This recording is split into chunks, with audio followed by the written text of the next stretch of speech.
여러분 안녕하십니까? 저는 인간 존재성 탐구 양종래 교수입니다. 여러분 또 오늘 이렇게 7번째 시간으로 좋은 이웃 그리고 좋은 시민이라고 하는 여러분 교재 11과에 나온 내용을 가지고 우리가 같이 한번 공부하도록 그렇게 하겠습니다. 여러분들에게 몇 가지 알려드릴 말씀이 있습니다. 5월 4일, 5일, 6일 수업은 이제 한 주간 온라인 수업으로 이렇게 결정이 되었습니다. 그리고 이제 9주차 이후부터는 대면 수업을 할지 아니면 온라인 수업을 할지 학교 차원에서 결정을 해서 여러분들에게 공식적으로 광고가 나갈 것이라고 생각합니다. 또 한 가지는 중간시험 제출일이 다가왔습니다. 그래서 저희 중간시험은 논술로 이렇게 하고 있는데 5월 4일, 5일, 6일 그때 논술 중간 과제가 제출 기일입니다. 그래서 저는 이 제출 기일을 5월 4일부터 일주일 동안 이렇게 드리고 있습니다. 그래서 여러분들의 과제 관리에 가면 중간시험 논술에 대한 과제가 제시되어 있습니다. 그래서 그 사항을 여러분들이 잘 읽고 제출해 주시면 되겠고요. 또 한 가지 이제 중간평가와 관련돼서 교재에 대해서 의문을 제기하신 분이 계셔서 제가 말씀드립니다. 대학에서 교재라고 하는 것은 교수의 강의 보조수단이라는 것을 꼭 기억하십시오. 그래서 고등학교는 교재에 따라서 교재 내용을 선생님이 충실하게 가르치는 것이었으나 대학은 그렇지 않습니다. 특정 주제에 대해서 그 과목에 대한 교수의 연구사항을 여러분들에게 함께 알려드리고 공유하는 것이기 때문에 교재는 그 교수의 강의 하나의 보조수단에 불과합니다. 특별히 인생학교의 교재는 매우 간략히 서술되어 있습니다. 그렇게 간략히 서술된 이유는 이제 이 학과에서 다루어야 할 주제에 대해서만 매우 깊이 있게 알려드리고 여기에서 어떤 학습 목표를 가지고 이 수업을 진행할 것인가에 대한 길라잡이 정도의 역할을 교재가 하고 있습니다. 그렇기 때문에 그 주제에 대해서 좀 더 심도 깊은 연구의 결과물을 이제 강의를 통해서 여러분들과 나누는 것이 대학 수업입니다. 두 번째는 강의 음질이 굉장히 나빴다라고 하는 많은 이야기들이 있었습니다. 그래서 제가 여러분들에게 죄송하다는 말을 드리고 지난 시간부터는 아마 괜찮아지지 않았을까라는 생각도 듭니다. 그래서 혹시 화질이나 또 음질이 좋지 않으면 저에게 알려주셔서 곧 시정할 수 있도록 해주시면 감사하겠습니다. 자, 오늘 우리가 같이 공부할 제목은 좋은 이웃 그리고 좋은 시민에 관련된 것입니다. 그래서 우리들의 공동체가 도대체 무엇인가, 그리고 우리가 이 공동체에서 어떻게 살아야 되는가 라고 하는 부분들을 여러분들과 같이 함께 나누고자 합니다. 오늘 우리들은 태어나면서부터 이미 어떤 그룹에 혹은 어떤 공동체에 소속되어서 태어나는 것이 인간입니다. 가족, 사회, 국가에 소속되고 또 자라나면서 또래 그룹이나 아니면 학교나 아니면 대학 동아리, 또 직장, 마을 공동체 혹은 종교단체, 다양한 사회에 소속되어 다양한 사회를 경험하면서 관계를 맺으면서 살아가는 것이 인간입니다. 그래서 이 사회활동, 공동체 내에서의 사회활동을 통해서 우리들의 인격이 형성되고 또 그런 사회활동을 통해서 자기를 실현시키는 것이 우리 인간이지요. 자, 그러면 우리가 먼저 생각해 볼 것이 이것입니다. 과연 우리들의 공동체, 내가 소속되어 있는 이 사회라는 것은 무엇이냐라고 하는 것입니다. 사전적 의미로 사회라는 것은 현대적인 의미에서 종교나 박애심이나 혹은 문화나 학문이나 정치, 애국, 또 혹은 다른 목적들을 위해서 함께 연결된 각각의 개인들이 조직된 그런 그룹입니다. 그래서 다양한 어떤 특정 목적을 위해서 이렇게 만들어진 공동체 혹은 만들어진 사회가 있는가 하면, 그러나 마을의 구성원으로 살아가는 각각의 개인들의 집단 혹은 가족이라고 하는 어떤 공동체의 어떤 집단에 소속된 개인들의 집단, 이런 것들을 우리는 사회라고 부릅니다. 자, 그러면 인간은 사회적 존재라고 불려집니다. 특별히 아리스토텔레스는 우리 인간들을 전 폴리티콘이라고 해서 정치적인 동물이다 라고 부르고 있습니다. 그래서 그의 정치학 일권을 보면 Managed by nature, a political animal. 그 말은 인간은 자연적으로 혹은 자연스럽게 정치적인 동물이다 라고 하는 그런 표현을 우리들이 볼 수 있습니다. 자, 그러면 어떤 사람들은 이 정치적 동물을 사회적으로 번역하는 분들도 계십니다. 그러면 과연 정치적인 동물인가 사회적인 동물인가 라고 하는 의미가 되겠지요.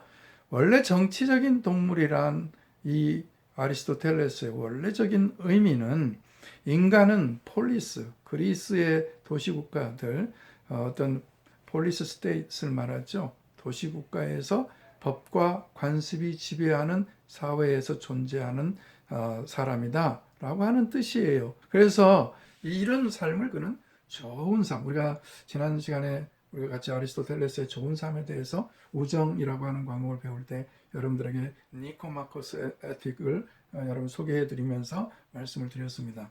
아리스토텔레스가 말하는 최고의 행복의 삶은 바로 좋은 삶인데 이 최고의 삶은 최고의 행복이 반영된 미덕의 삶, 덕스러운 삶이라는 것입니다. 그래서 이 정치적인 동물이라고 하는 그런 의미는 결국 인간은 폴리스라고 하는 어떤 사회, 그룹 속에서 존재하고 살아가는 그 폴리스의 규범과 또 관습 속에서 살아가는 존재다라고 하는 의미이기 때문에 실제로 현대적 의미에서 어떤 정치적이다라는 뜻보다는 사회적인 존재다라고 하는 표현이 더 아리스토텔레스의 의도에 가깝습니다.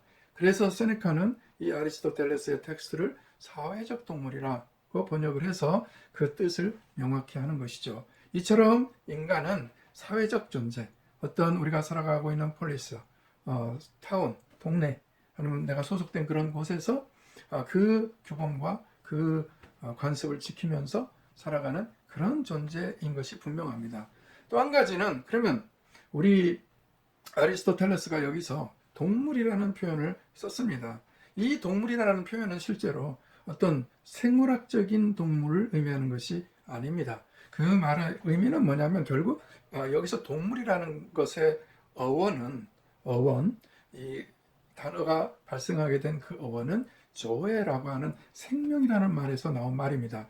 그런데 이 생명이라는 말은 우리의 목숨이라는 의미보다는 삶, to live 라고 하는 동명사 혹은 동사에서 나온 거예요. 삶이라는 동사에서. 그렇기 때문에 결국 여기서 동물이라고 하는 이 존재는 어떤 존재냐면 상과 함께 모여서 서로를 도와주면서 또 각자 맡겨진 일들을 분업적으로 해가면서 살아가는 존재, 살아가는 삶, 생명, 이것을 이 동물이라고 하는 표현에서 나오는 것이고요. 실제로 신체적인 생명은 사실 이런 조회가 아니라 비오스라고 하는 뜻을 씁니다. 여러분들이 비오스라고 했을 때는 바이올로지라는 단어가 생각이 나죠. 생물학적인 그런 생명, 목숨을 의미하는 것이 비오스예요. 그러니까 이 조에와 비오스는 서로 각각 다르죠. 그래서 성경에서는 이 조에라는 단어가 하나님과의 관계에서 하나님이 주시는 생명을 가지고 살아가는 존재. 그래서 생명의 나무라고 하는 에덴 동산에 있었던 나무는 이 조에라고 하는 단어를 씁니다. 그렇기 때문에 이것은 생물학적인 생명이 아니라 서로 하나님과 관계를 맺고 사람과 사람이 서로 관계를 맺고 함께 모여서 서로 도와가면서 분업을 하면서 살아가는 생명. 이것을 동물이라고 표현한 거예요. 그러니까 결국 여기서 사회적 동물이라는 뜻은 도시 사회에서 소통과 정치적인 규칙을 따라서 함께 모여 서로 도와가면서 서로 이루어지는 그런 분업적인 생명. 이것을 정치적 동물이다 라고 하는 표현, 사회적 동물이다 라고 하는 표현에서 정확하게 의미하고 있는 것입니다. 그러면 자, 여러분 한번 생각해 봅시다. 사회라는 것이 무엇일까 하는 거예요. 또 정치라는 것은 무엇일까 하는 거예요. 우리가 정치적 동물이라고 하면 정치를 알아야 될 거 아니겠어요? 그래서 이 정치의 현대적인 의미는 사회의 어떤 희소 가치를, 권위를 가지고 배분하는 거예요. 정치는 사람들이 갖고자 하는 가치를 정당성이 있는 힘을 통해서 배분하고 사회적인 희소가치를 둘러싼 여러 가지 이해관계 대립과 충돌을 해결하고 사회의 통합과 질서를 유지하는 행위다 라고 하는 것인데, 이걸 정치라고 부르는데, 그럼 인간이 정치적인 동물이라고 했을 때에는 서로 함께 모여서 각자 분업하고 또 서로 도와가면서 어떤 살아가는 삶을 유지하는 것이라면, 여기에서 정치라고 하는 것은 때때로 갈등이 발생하고 때때로 어려움이 발생하는데, 이런 것들을 서로 해소해 가면서 뭘 통해서? 소통과 대화를 통해서 사회의 통합과 질서를 유지하는 그런 행위를 하는 사회적 동물, 사회적 존재라고 부르는 것이지요. 그러면 이 사회적 존재에서 중요해지는 것은 뭐냐면 사회의 통합 혹은 사회 질서, 그리고 이것을 유지하기 위한 갈등들을 해소할 수 있는 어떤 소통 능력, 공감 능력, 이런 것들이 무엇보다도 중요하게 되는 것이지요. 그래서 오늘 이런 인간이 사회를 형성하면서 살아가는 그것을 매우 자연스러운 현상이라고 했습니다. 오늘 우리가 사회적 존재라고 하는 것은 그것이 인위적인 것이 아니라 무엇인가 노력해서 구성되는 것이 아니라 자연스럽게 이루어지는 것이다 라고 생각했습니다. 그래서 오늘 우리들의 삶 속에서 인간은 그렇기 때문에 소통과 도덕적 추론을 하면서 살아가는 사회적 피조물이고, 이것은 서로 합리적이고 협동적이라는 의미이고, 이것을 자연스럽다라고 본 것이에요. 그러니까 사람이 사회적인 존재로 살아간다는 것은 인간의 본성이라고 말할 수 있습니다. 자, 그러면 여기에서 이제 이런 아리스토텔레스의 어떤 사회적 동물이라는 개념 속에서 우리 여러 사람들이 자연스럽게 사회를 형성하면서 살아갈 때 유지되어야 할 사회 통합과 사회 질서, 그리고 그 사회 질서와 사회 통합이 각각의 분업을 통해서 이루어진다 라고 하는 점을 주의 깊게 밑줄짝 치면서 여러분들이 이미 생각했을 겁니다. 서로 도움을 받고 도움을 주는 그런 협동 공동체다라는 것이죠. 그래서 여러분들이 쌀미, 한문으로 쌀미는 88을 의미합니다. 그 의미는 뭐냐면 쌀이 우리 입에 들어와서 먹기까지 88번의 손을 거쳐야 된다는 것이죠.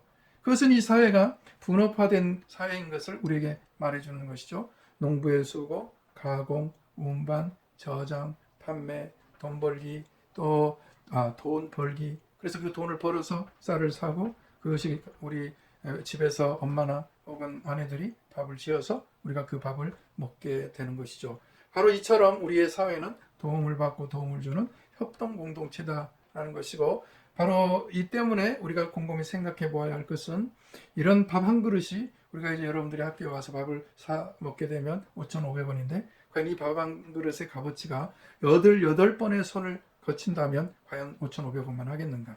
그 88번의 손을 거치는 사람들에게 100원씩만 지불한다 하더라도 8,800원입니다.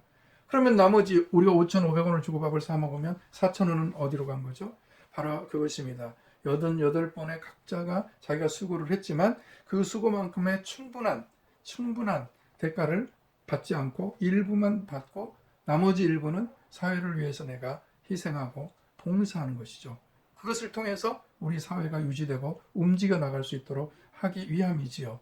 그래서 우리가 왜 사회에 세금을 내나요? 그 근본 이유도 그렇습니다. 이 사회가 인프라를 만들고 그런 인프라가 없으면, 또 이런 사회 질서와 또 통합이 없으면 어떤 장사도 할 수 없지요. 그렇기 때문에 우리가 세금을 지불하는 것이지요.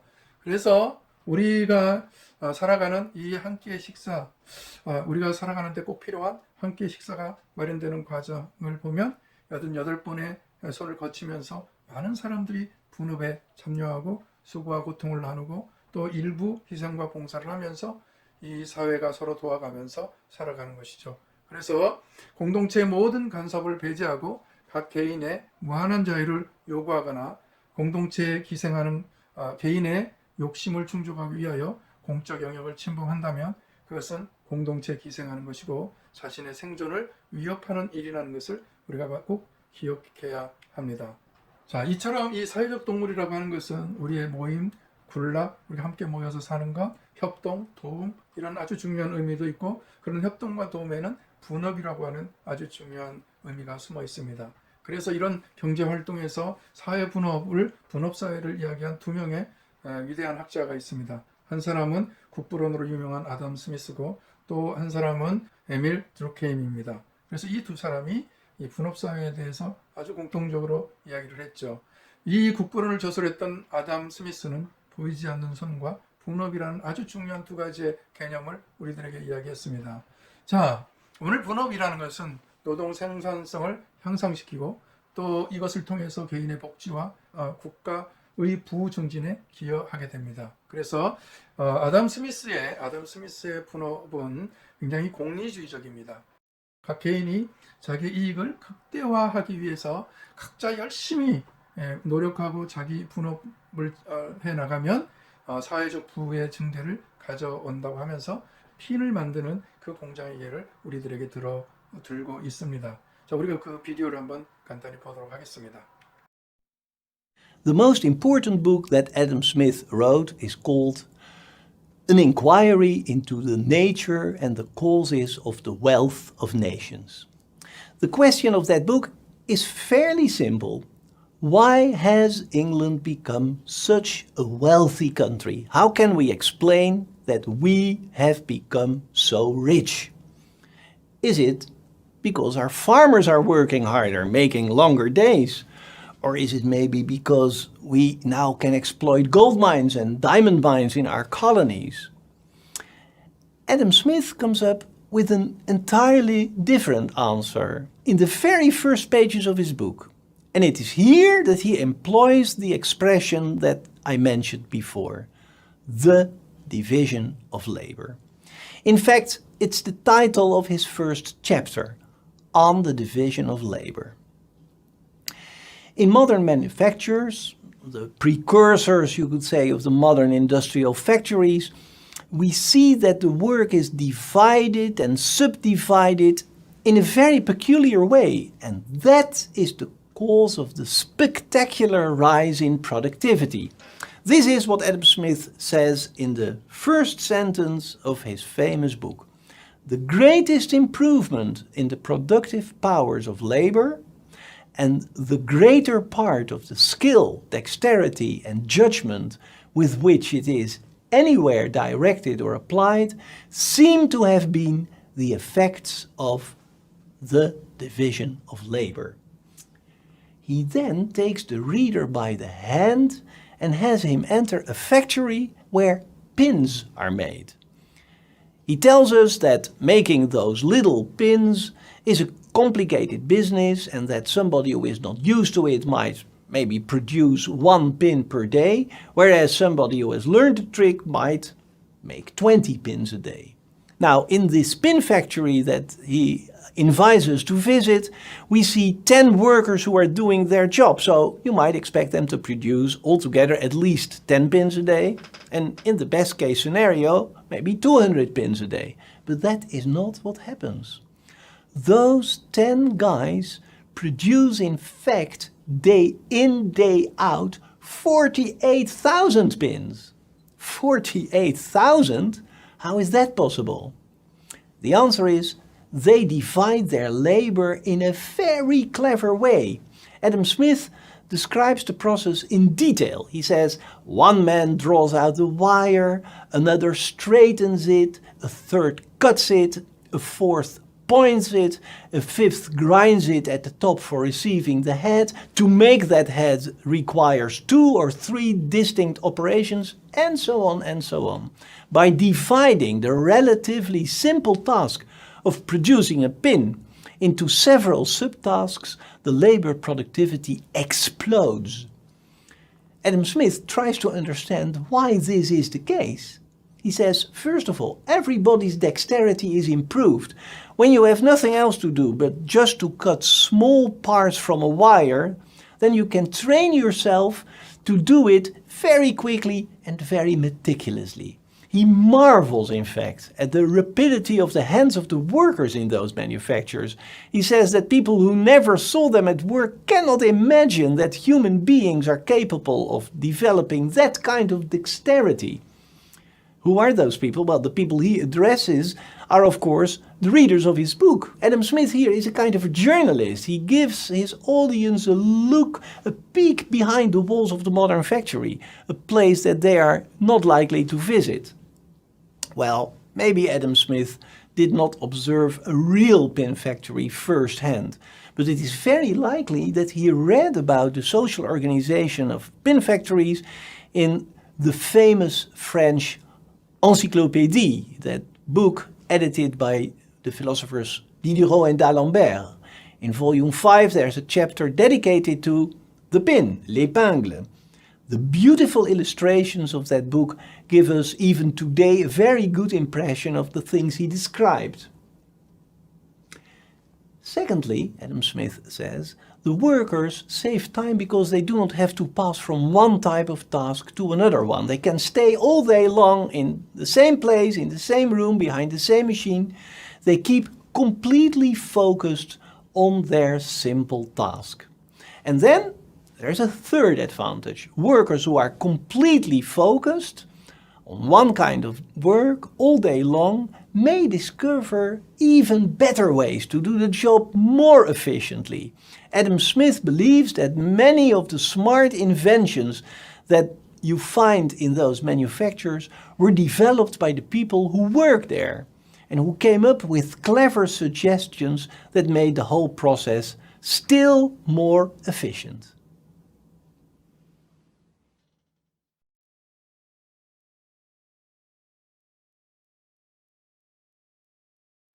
자, 두 번째로 이제 분업사회를 이야기했던 사람이 사회 분업론이라는 책을 쓴 에밀 두르케임입니다. 이 두르케임은 사실상 교육학자예요. 그런데 그가 사회학에 굉장히 관심을 가지게 되었는데, 이 두르케임이 사회학을 이렇게 공부하고 또 가르치게 된 배경은 이제 이 프랑스 사회가 프랑스 혁명 후에 급속한 산업화 때문에 현실이 기묘해졌습니다. 산업은 성장했는데 그 성장된 사회 속에서 살아가는 사람들은 굉장히 불안해했습니다. 경제는 점점 확대해져 갔는데 삶의 안정성은 굉장히 축소되고 사람들의 행복감은 떨어지고 저살률은 심각한 사회 문제로 대두되게 되었습니다.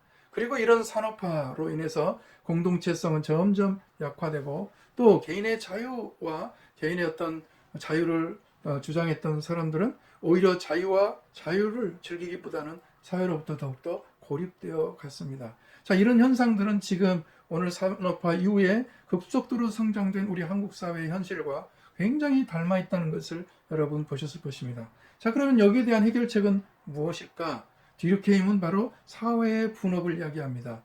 이 분업의 진정한 기능은 두 사람 사이의 유기적인 연대감입니다.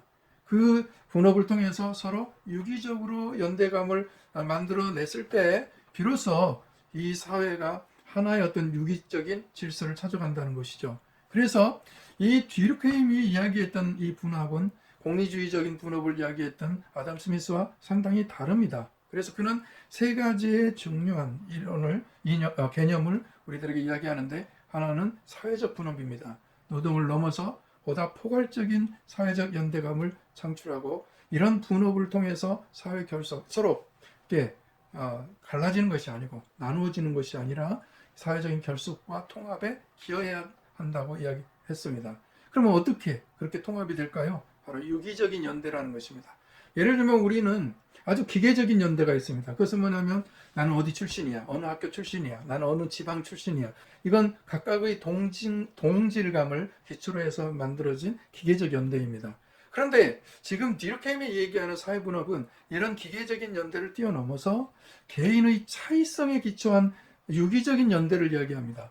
그 뜻은 뭐냐면, 자, 오늘 우리들의 이 사회는 각각 사람들의 재능이 다르잖아요. 하는 일이 다르잖아요. 어떤 사람은 옷을 만드는 사람이 있고, 어떤 사람은 안경을 만드는 사람이 있고, 또 어떤 사람은 뭐 이런 것 저런 것 다양한 일에 종사를 하는 겁니다. 그런데 단지 나는 내 일만 하면 끝이야 라는 것이 아니라, 나는 이 옷을 만드는 사람, 이 안경을 만드는 사람, 신발을 만드는 사람, 아니면 교수, 아니면 학생, 이런 각각의 분야에서 자기의 일을 하되 사회적인 통합을 생각하면서 전체적인 사회 질서를 생각하면서 그런 유기적인 연대를 맺으면서 자기 일을 한다는 의미예요. 예. 그러려면 어떻게 해야 되느냐? 각 개인은 도덕적이어야 된다는 것입니다. 예, 도덕적이어야 된다. 우리가 극단의 어떤 분업이 돼서 나는 내일만 열심히 하면 끝 이렇게 되는 게 아니라 내가 사회를 생각하면서 자율적으로 타자에 대해서 배려하고 다른 공동체에 대해서 배려하고 또 공동체의 의무를 다 해 나가는 것입니다. 바로 이런 점 때문에 개인주의지만 도덕적인 개인주의, 덕스러운 개인주의를 이야기하는 거예요. 그래서 이런 디르케임의 어떤 사회적 분업과 유기적 연대에서 꼭 필요한 것은 뭘까요? 그러면 여기서 미덕이라고 하는 이 덕스러운 어떤 도덕적 개인주의에서 필요한 것은 뭘까요? 그것은 바로 시민의식입니다. 그래서 이 시민의식은 공동체를 세워가는 일이죠. 인간 개인은 공동체로부터 고립돼서 살 수 없고 또 공동체의 산물이라고 할 수 있는 것이 인간이에요. 아까 처음 시작하면서 인간이 사회적 동물이라는 표현을 자세히 여러분들에게 설명해 드렸는데 바로 인간은 태어나면서부터 공동체에 소속되어서 태어나는 공동체의 산물이라고 볼 수 있어요. 그래서 이 공동체의 산물 속에서 아리스토텔레스가 얘기했던 좋은 삶, 최상의 행복을 누리는 좋은 삶을 누리는 개인의 자유와 행복이 극대화되어지고 그래서 인간이 고귀하고 자유로운 최상의 지위를 누리려면 어떻게 해야 될까? 바로 디르케임이 얘기했던 공동체 안에서의 분업에 참여할 뿐만 아니라 또 인간을 존엄하고 자유롭게 하려는 공동체의 간섭을 내가 받아들이면서 공동체의 간섭이라는 말을 여러분들이 주의 있게 들어주세요. 공동체의 간섭을 받아들이면서 그 공동체에 대한 각 개인의 적절한 희생과 봉사를 받아들이는 거예요. 내 극단적인 자유, 자유주의자들은 J.S. 밀과 같은 자유주의자들은 어떤 이유로도 공동체가 개인의 자유를 침해해서는 안 된다고 봐요.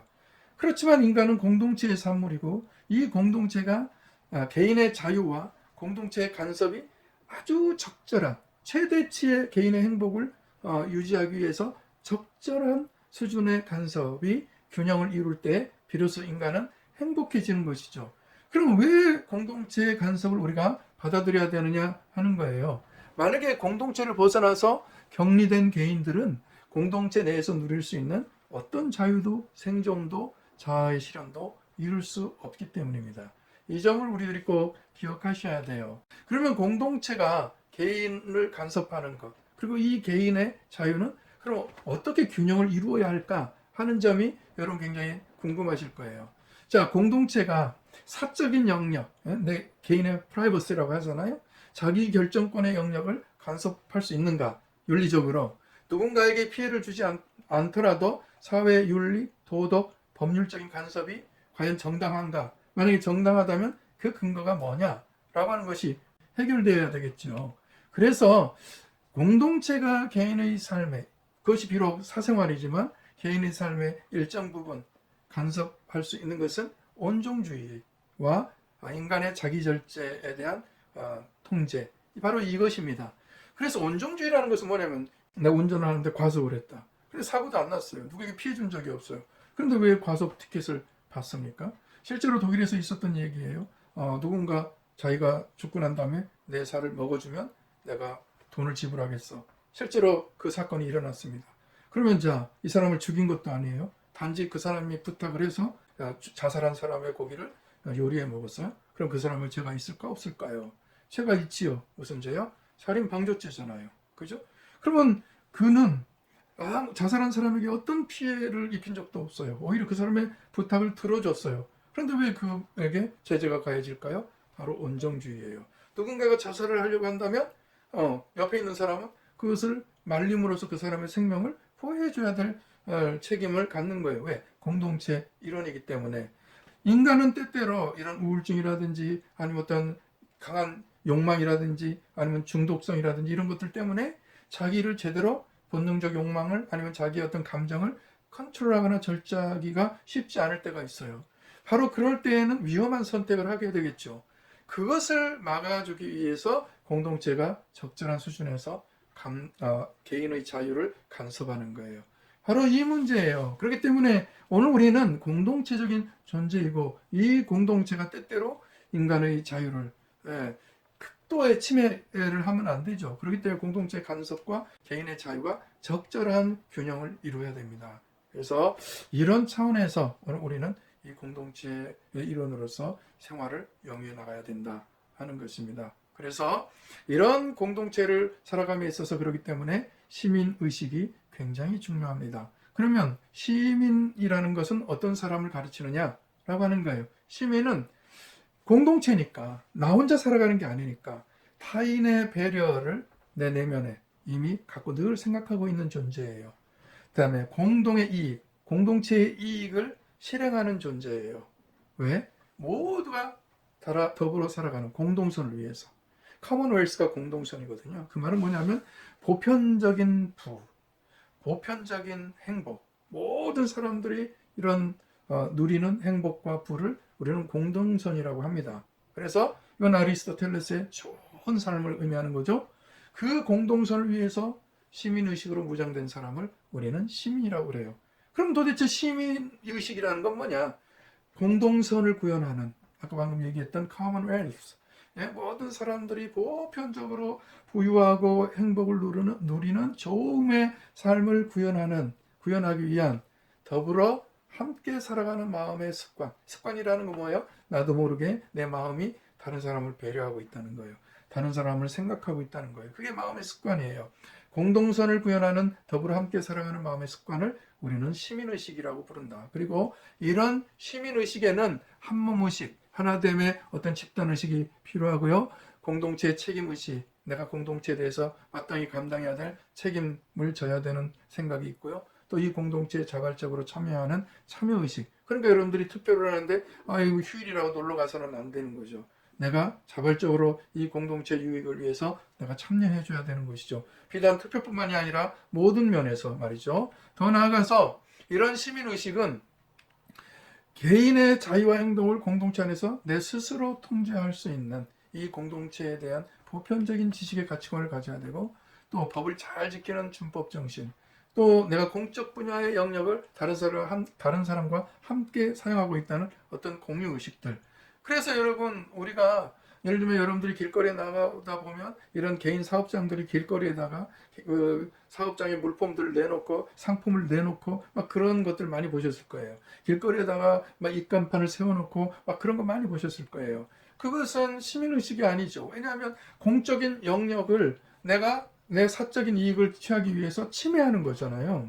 또 우리가 서로 사랑한다고 해서 모든 사람이 함께 있는 공간에서 지나치게 리얼한 그런 어떤 스킨십과 아니면 성적인 행동을 한다라는 것도 역시 문제가 되는 것이죠. 왜? 바로 저런 시민의식의 공유의식, 함께 다른 사람과 이 공간을 사용하고 있다는 것을 의식하지 않는 거지요. 다음에 소통의식, 내가 합리적으로 아까 우리가 이 공동체에 대해서 이야기할 때 어떤 희소가치를 정당하게 분배하기 위해서 어떤 갈등과 위기를 해소해 나가는 것이 정치의 행위라고 했잖아요. 그러면 자, 어떻게 해소할 거예요? 갈등을 바로 의사결정과 의사표현을 위한 소통을 제대로 할 수 있어야 된다는 의미입니다. 그럼 우리가 다른 사람과 소통을 잘하려면 무엇이 필요할까요? 적극적인 경청이에요.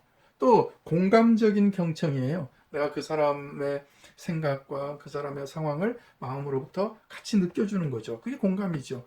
그런 공감이 있을 때 우리는 다른 사람과 소통해 갈 수 있는 것입니다. 그리고 이 공동체를 위해서 적정한 수준의, 내가 감당할 수 있는 수준의 희생정신과 이타적인, 다른 사람을 위해서 하는 그런 행동들을 해야 하는 것이 바로 시민의식이지요. 다음에 이제 이 소속된 공동체를 내가 더불어 살아가는 공동선이 구현되는 최상의 이상사회, 우리 대한민국을 아니면 내 어떤 가정을 이런 최상의 그런 이상적인 사회로, 공동체로 만들겠다라고 하는 분명한 목적의식이 우리들에게 있어야 된다. 이게 시민의식이라는 것입니다. 그래서 이런 시민의식으로 우리가 무장이 되기 위해서 그러면 어떻게 해야 될까? 그것은 사회적인 자아를 가진 자기를 실현시켜 나가야 된다 하는 것이죠. 오늘 우리는 자아 정체성에 대해서 이미 배웠습니다. 이 자아 정체성은 주체적 자아 더하기 객체적 자아가 합쳐져 있어요. 그래서 나는 나야 라고 하는 어떤 자기 개념 굉장히 중요하죠. 나는 나야. 나는 이런 개성을 갖고 있고 나의 신체는 이렇고 나는 사회적인 나는 이런 사람이고 이런 것들이 분명히 나에게 있어야 되죠. 이거 자기의식이 있어야 되죠. 이게 주체적인 자아인데 문제는 그런 자아만 발달돼서는 안 된다는 거죠. 객체적 자아도 발달돼야 된다. 객체적 자아라는 건 뭡니까? 뭐뭐로서의 나예요. 가정에서는 내가 아들로서 혹은 딸로서의 나예요. 또 학교에서는 학생으로서의 나예요. 그러면 뭐뭐로서의 나라는 건 뭐예요?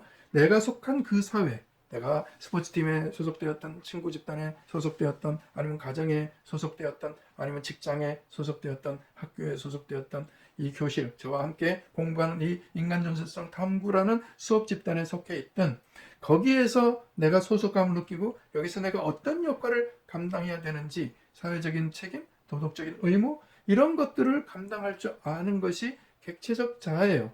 그래서 이 주체적 자아와 객체적 자아가 함께 온전하게 나를 만들어갈 때 이걸 우리는 자기 실현이라고 부릅니다. 그런데 많은 분들은 인생을 게임으로 여겨요.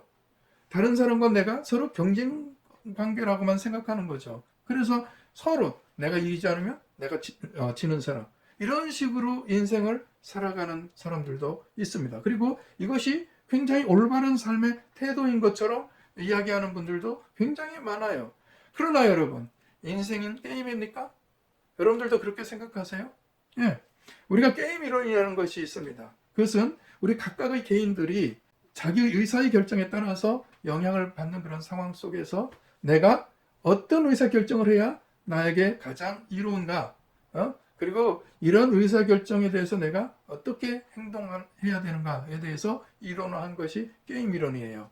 그래서 여러분들이 저기에 보다시피 뉴만이라든지 모건스톤이라든지 아니면 내시 이런 사람들이 이 게임 이론을 확립한 그런 분들입니다. 그럼 자 여러분 한번 생각해 보세요. 정말로 인생은 게임인가? 정말로 인생은 게임인가? 게임 이론에는 우리 게임에는 협조적인 게임이 있지만 비협조적인 게임도 있습니다. 그런데 오늘 우리는 이런 비협조적인 게임에 너무 익숙해져 있는 삶을 살고 있어요. 그 말은 뭐냐면 이기는 자는 이기고 지는 자는 손해를 보는 그런 이 시스템 속에서 우리는 살아가고 있다고 여기는 거예요. 그래서 늘 타인을 경쟁 관계로만 파악하는 겁니다. 오늘 우리 애들의 교육제도에서 가장 아쉬운 부분이 그거예요. 지금 이 클래스만 해도 지금 상대평가를 하고 있거든요. 그건 뭐냐면 1등에서부터 40등까지 줄 세우기를 하는 거예요. 그러면 자 이런 구조는 무엇을 양산해냅니까? 열등감, 좌절 이런 것들을 양산해내는 거예요. 1등 외에는 모두 열등감을 느낄 수밖에 없는 거죠. 그러다 보면 인간성은 메발라가고 참으로 삶이 불행해지는 거죠. 인생은 게임입니까? 이런 비협조적인 게임에는 두 가지 종류가 있어요.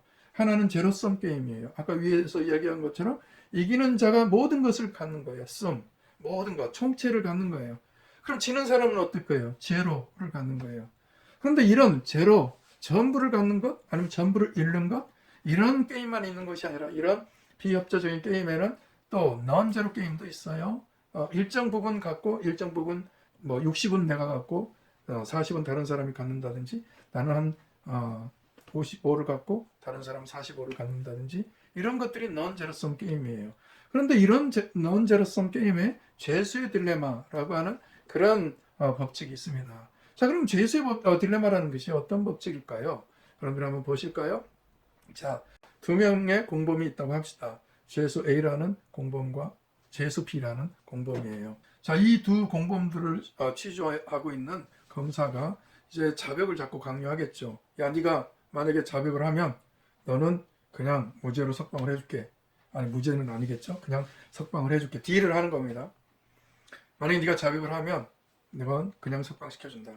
그런데 네가 만약에 저쪽 상대방은 자백을 했는데 너는 자백을 하지 않는다면 너는 10년형을 살게 될 거야. 라고 이제 위협을 했다고 합시다. 자, 그러면 자, 생각을 해봅시다. 만약에 죄수 A와 죄수 B가 서로 침묵을 하게 되면 각각 1년형만 받으면 끝난다라고 하는 거예요. 자, 그런데 만약에 죄수 A가 자백을 한다면 그는 석방을 될 것이고 만약에 죄수 B가 침묵을 지킨다면 그는 10년을 살게 돼요. 자, 거꾸로 만약에 죄수 A는 침묵을 지키고 죄수 B가 자백을 했다면 죄수 B는 석방이 되고 죄수 A는 10년을 살게 된다라는 이 조건 하에서 대체로 많은 죄수들은 무엇을 선택하냐면 서로 자백을 해서 두 사람이 다 자백을 해서 죄수 A는 또 5년, 죄수 B도 5년을 살게 된다는 것입니다. 만약에 이 두 사람이 서로를 배려하고 생각을 해서 침묵을 지킨다면 그 두 사람은 1년밖에 살지 않을 텐데 그들은 서로 신뢰하지 않고 서로 의심하고 쟤는 자백을 했는데 나는 그럼 어떻게 되는 거야? 물론 검사가 위협을 하겠죠. 너 A는 자백을 했어. 너 자백 안 할 거야? 라고 위협을 했겠죠. 그런데 그런 위협에 넘어가서 대체로 사람들은 저렇게 자기의 이익을 위해서 자백을 했다가 5년형을 받게 된다라고 하는 것이 죄수의 딜레마예요. 자, 이런 죄수의 딜레마에서 우리들은 무엇을 배울 수 있을까요? 우리들이 인간 행동의 심리에서부터 배울 수 있는 것이 도대체 뭘까요? 우리가 만약에 다른 사회 구성원들을 신뢰하고 또 나와 더불어 함께 이 공동체를 만들어가는 다른 사람을 신뢰한다면 오늘 우리들은 최선의 삶의 결과를 만들어내는데 다른 사람을 신뢰하지 않고 나의 이익을 위해서만 행동하게 된다면 바로 우리들은 최악의 결과를 만들어내고 최악의 고통스러운 삶을 살게 된다라고 하는 것이 죄수의 딜레마입니다. 오늘 우리들은 사회적인 존재예요. 그렇기 때문에 이 사회적 존재들은 서로 분업을 하고 서로 도와가면서 다른 사람을 신뢰하면서 그리고 서로 협력함으로써 유기적인 연대를 이루고 사회를 통합하고 질서를 지켜나가면서 살아갈 때 이 사회가 최상의 결과를 만들어내는 효율적인 사회가 된다는 것입니다. 자, 그런데 오늘 우리들이 한국 사회를 한번 생각해 보세요. 그리고 오늘 우리들이 살아가는 삶의 태도를 여러분 한번 생각해 보세요. 과연 우리는 학교를 신뢰하고 있나요? 교수님을 신뢰하고 있나요? 긍정적인 시각으로 바라다보고 있나요? 아니면 작은 일에도 우리는 부정적이고 불평하고 불평을 쏟아내기 쉬운가요? 어떻습니까? 오늘 우리 한국의 사회 전반을 바라다보면 이런 불신과 불평과 아니면 이런 부정적인 생각들로 너무 팽배해져 있는 그런 사회 현상을 우리들이 보고 있습니다. 우리가 진정한 행복을 위해서는 그것은 그렇게 썩 좋은 삶의 태도는 아니다라는 것을 우리가 같이 한번 생각해 봐야 합니다. 특별히 집단 따돌림이라는 것은 무엇일까요? 주체할 수 없는 에너지를 가진 질풍노도의 시기를 지나가는 35명의 학생들이 한 반에 있습니다. 이들은 모두 입시에 대한 압박감으로 엄청난 스트레스를 받고 있어요.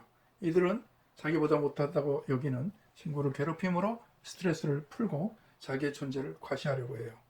집단 따돌림에 동참하지는 않지만 이런 상황을 즐기는 아이도 있고 혹은 내가 괴롭힘의 대상이 되지 않았다는 것에 다행으로 여기면서 침묵하는 그런 친구들도 있어요. 자, 그러면 이런 침묵은 과연 나는 아무것도 하지 않은 것일까요? 아닙니다. 대체적으로 이런 집단 괴롭힘, 다른 사람이 또 다른 사람에게 가혹행위를 하고 잘못된 행위를 했을 때 침묵하는 사람을 절대로 죄가 없다고 생각하지 않아요. 이것을 우리들은 늘 기억해야 됩니다. 상호 협력이 우리 공동체의 이익을 가져옵니다. 이것을 우리는 공리라고 불러요. 신이 창조한 인간, 경쟁이 아닌 사랑의 관계 속에서 우리 인간들은 창조되었다는 것이 기독교적인 생각입니다. 그리고 이런 관계 속에서 이 관계를 깨뜨리는 것을 기독교에서는 죄라고 부릅니다. 많은 분들이 기독교의 죄라는 개념을 오해할 때가 굉장히 많아요. 죄는 살인죄, 다른 사람을 괴롭히고 감옥에 갈 수 있는 그런 범죄 행위 이런 것을 죄라고 여기기 쉽습니다. 그런데 기독교의 죄는 이런 죄보다도 더 근원적인 거예요. 선제적인 개념이 있어요. 그것은 뭐냐면 관계 파괴입니다. 하나님과 인간의 관계를 파괴하고 인간과 다른 인간과의 관계를 파괴하는 것을 기독교에서는 죄의 근원으로 여기고 있어요. 이것이 원죄입니다.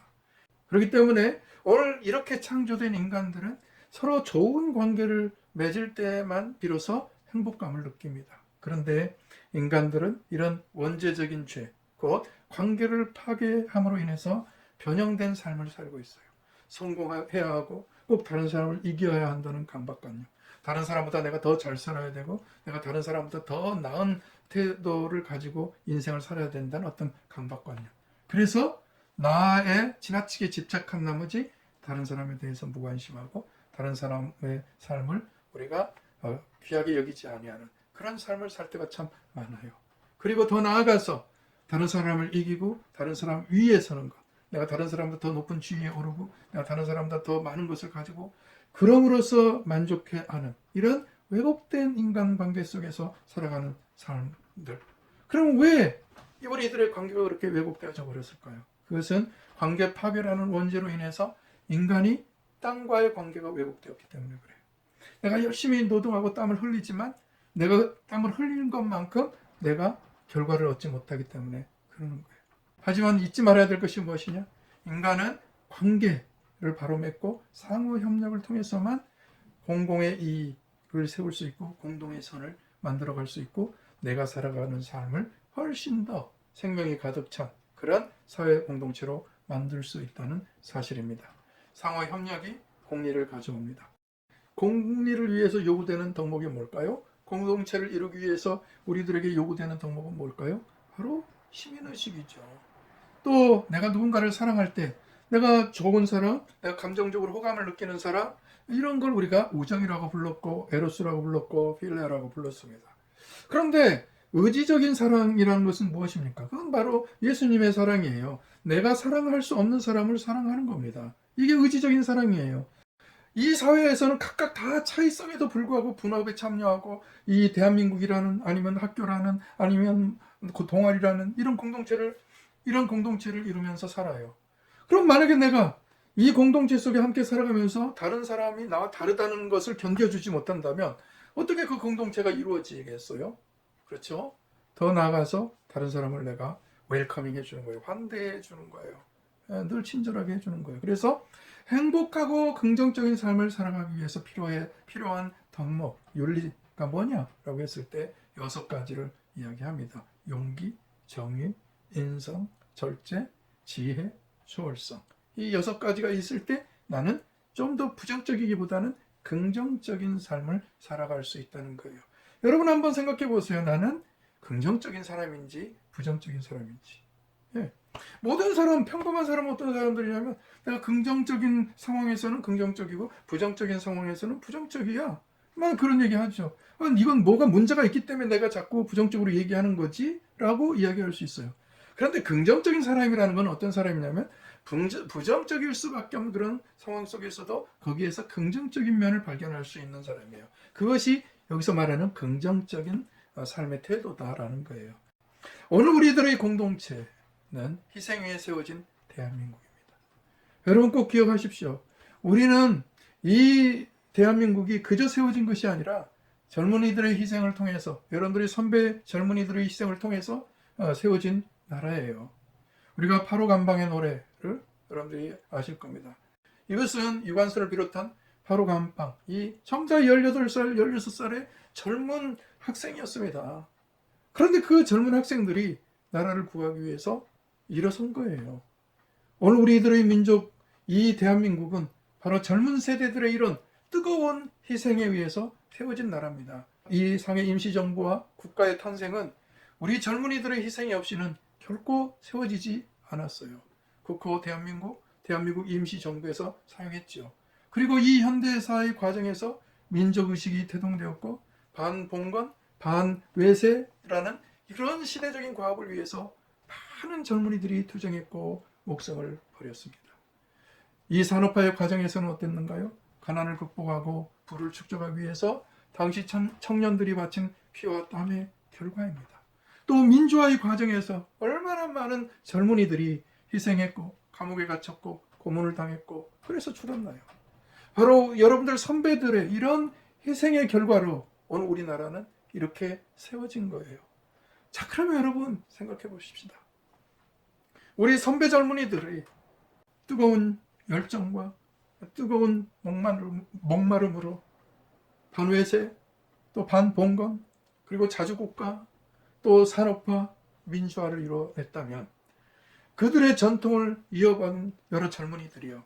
당신들은 우리들의 공동체를 위해서 내가 무엇을 해야 하고 어떤 짐을 짊어져야 될 것인가에 대한 분명한 의식이 있습니까? 분명한 부채의식이 여러분들에게 있나요? 과연 오늘 우리들의 시대를 살아가고 있는 우리 젊은 청년들이 짊어져야 될 과제는 도대체 무엇입니까? 가장 첫 번째는 나의 자기 실현이에요. 나의 자아 정체성을 확립하고 사회적인 자아를 확립하고 사회 도덕적인 책임을 수용하는 거예요. 그리고 사람다운 사람으로서의 인성을 함양해 나가는 거예요. 더 나아가서 우리는 이 시대를 보고 바로 바라다 볼 수 있는 안목, 이것을 우리는 통찰력이라고 불러요. 다윗이 사울로부터 쫓겨나서 400명의 젊은 청년들과 함께 여기저기를 떠돌 때 이 시대를 볼 줄 아는 사람들이 다윗의 주변에 몰려들기 시작했고, 그럼으로써 다윗은 한 국가를 새롭게 세워갈 수 있었어요. 원래 대한민국이라는 이 나라를 여러분들이 함께 세워가야 되는데, 이 나라가 바로 세워지려면 어떻게 돼야 될까요? 이 시대를 바라다 볼 수 있는 통찰력, 안목을 가져야만 된다는 겁니다. 누가? 바로 여러분들이, 젊은 청년 세대가. 그렇지 않으면 우리 나라는 바로 세워질 수 없어요. 많은 젊은이들이 헬조선 하면서 우리 대한민국을 손가락질해요. 내 자신이 내 국가를 향해서 헬조선이라고 손가락질을 해요. 그럼 도대체 이 헬조선을 누가 만들어가는 것입니까? 만약에 우리들의 이전 세대가 헬조선을 만들어냈다면 이미 이전 세대가 만들어낸 헬조선을 살만한 세상, 해분조선으로 만들어가고 천국조선으로 만들어가는 사람은 누구예요? 과연 헬조선이라고 손가락질하는 사람들입니까? 아니에요. 바로 여러분들이에요. 여러분들이 이 대한민국을 바로 세워가야 될 무거운 책무를 갖고 있는 거예요. 더 나아가 우리 한반도의 분단 상황을 극복하고 평화를 정착시켜 나갈 뿐만 아니라, 더 나아가 오늘 우리 계층 간의 이 양극화를 극복해야 될 책임이 바로 여러분들에게 있다는 것을 꼭 기억해 주시기를 바랍니다. 오늘 미래도시는 4개의 계급으로 사극화된다고 해요. 자, 그러면 이렇게 양극화되어가는 시대 속에서 우리는 무엇을 생각하고 무엇을 바라다보고 어떤 비전을 가지며 어떤 책무를 감당해야 할까요? 여러분, 왜 세계 사람들이 설국열차와 기생충에 열광합니까? 머리칸 사람들과 꼬리칸 사람들이라고 하는 이 양극화, 그다음에 위층 세대에 사는 사람들과 거기에 기생에 사는 아래층 사람들의 세대, 이 양극화의 문제를 정확하게 짚어내는 것, 이 양극화의 문제를 정확하게 짚어낸 것이 설국열차 혹은 기생충이라고 하는 봉준호 감독의 영화 아닙니까? 자, 그러면 이 설국열차와 기생충이 우리들에게 던져주는 이 시대상 속에서 오늘 우리는 무엇을 생각하고 무엇을 바라다 볼 수 있어야 하느냐라고 하는 거예요. 왜 사람들은 이 영화에 열광하는가 하는 거예요. 그 이유는 이 시대 전 세계에 만연되어 있는 양극화의 비극 때문이에요. 이 전 세대에 만연되어 있는 양극화의 비극 때문이에요. 그러면 이 비극의 주인공은 도대체 누구예요? 바로 나 아닙니까? 머리, 꼬리, 혹은 상층, 하층? 그것은 우리 모두예요.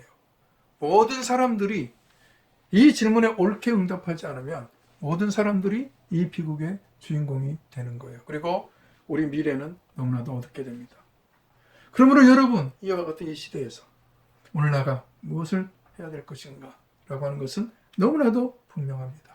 오늘 우리가 살아가고 있는 이 공동체를 위해서 내가 감당해야 될 책임을 감당하면서 내게 맡겨진 분업, 직업을 통한 분업을 제대로 잘 감당하면서 또 이 사회를 최고의 선을 이룰 수 있는, 공동선을 이룰 수 있는 그런 이상적인 공동체를 만들어가기 위해서 마땅히 내가 감당해야 될 사회적인 그리고 도덕적인 책임을 잘 감당해 갈 수 있는 것이어야 한다라고 하는 말씀을 여러분들에게 드립니다.